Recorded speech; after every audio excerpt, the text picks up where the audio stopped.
Oyeyemi Oke, partner at AO2 Law, says OPEC Plus is unlikely to tweak its oil output policy at Friday's joint ministerial monitoring committee meeting. Meanwhile, he opines Fitch U.S. ratings downgrade may not significantly offset global oil prices despite current dips. Over the last 3 months, the prices have continued to climb, and the major reason for this would be one, the actions of some members of OPEC Plus, like Saudi Arabia, with regards to committing to cut production, which definitely would tighten supply. And the other part, or the other reason that has been adduced to the increase in price is also the fact that China is a major driver in terms of its post-COVID recovery, and there's been a lot of demand from China, and also certain other economies that perhaps are also doing fairly well and relatively stable. The demand has also increased on that end.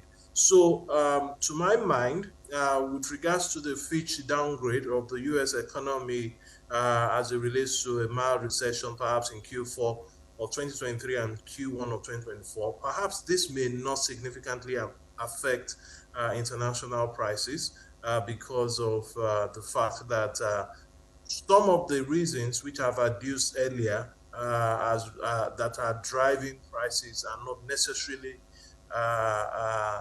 linked to the United States.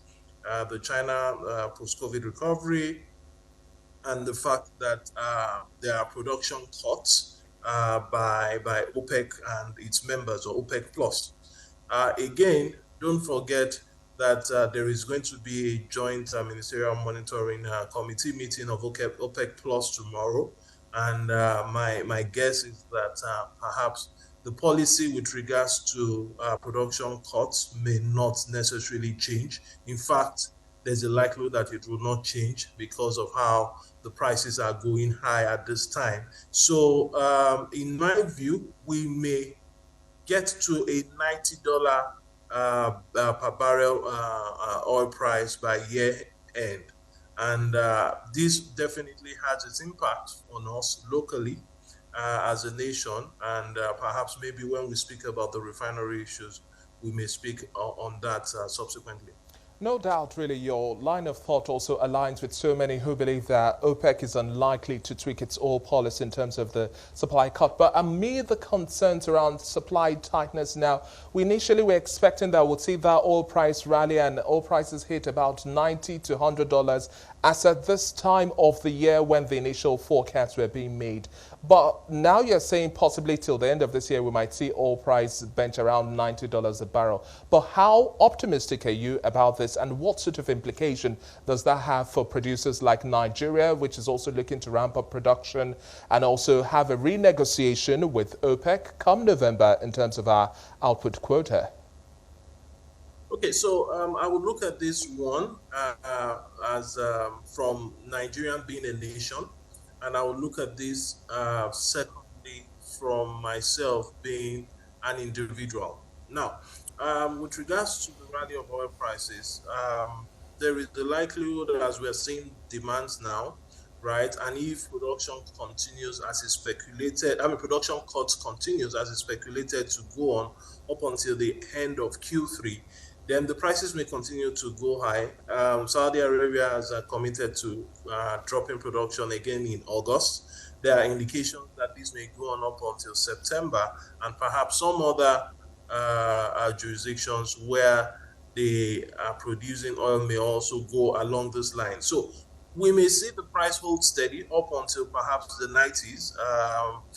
How does this affect us? Now, looking at the two perspectives which I've mentioned, as a nation, right, perhaps it affects us positively, collectively as a nation in terms of the increase in prices. And if we can also take advantage of this increased price by sustained, continued increase in production, then it is to our advantage in terms of revenue collectively. However, how does this translate to the impact it will have on individuals like you and I? What this means is that refined products would go up, the prices of refined products would go up, Yes. because prices are determined on the basis of the raw material and perhaps the international pricing of the raw material in the market. And if we see a situation whereby the input, which is crude oil, goes up, then you and I have to pay more for Fuel refined at the products. pump, exactly. PMS and AGO, yes, correct. Yes. Now, Mr. Oke, let's also talk about some of the assurances coming from the president. The new administration is talking tough and for some ticking the right boxes. On the back of the industrial action we had on Wednesday, now the president is assuring that we are going to see the Port Harcourt refinery come to bear by the end of the year. How feasible is this timeline? Because for quite a while now, we've had this as a shifting target. First, you have some prediction of the first quarter of the year, then that shifts to the second quarter.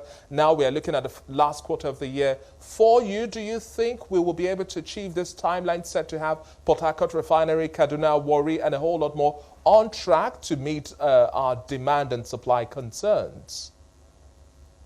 So the declaration that some of the refineries, like the Port Harcourt refineries, will come on stream by year end. I don't know the state in which the rehabilitation works are as of today.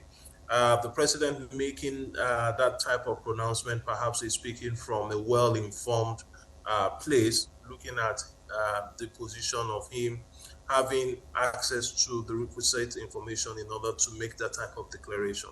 That's one. Two, my views are that the government is under significant pressure to ensure that this is done, or the refineries come online or come on stream, particularly because of the pricing at the pumps as at today.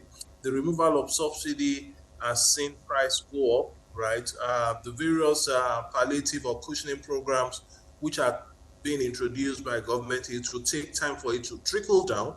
And what I believe that the action of the government or the declaration of the president that the refineries will start working is also geared towards ensuring that perhaps prices are a bit reduced or controlled, as it were. I'm struggling not to use control because that would signify that perhaps the market is not deregulated. And